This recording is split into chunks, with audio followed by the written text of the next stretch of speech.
Inja tek ju.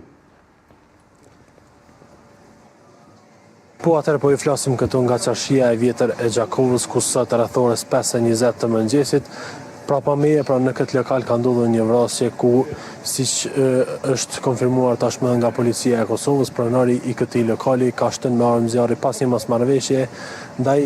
një klienti, duke e lënë kështu të vdekur në vend. Ndërkaq policia ka njoftuar po ashtu se përpas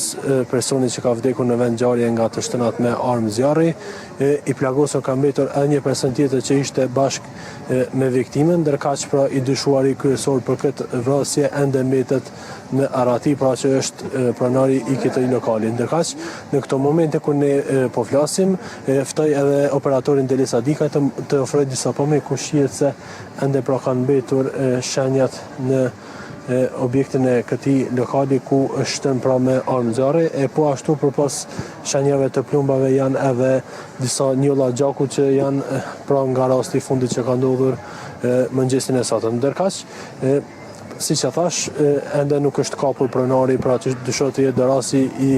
kësaj vrasje, ndërkaq disa nga banorët këtu prapa kamerave thanë se të ndjeri pra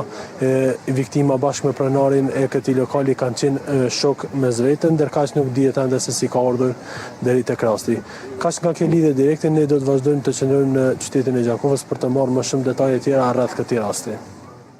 Lindret, faleminderit shumë për gjitha detajet cilat i përcollen në këtë linjë të drejtë për drejtë. E pas kësaj lidhje të drejtë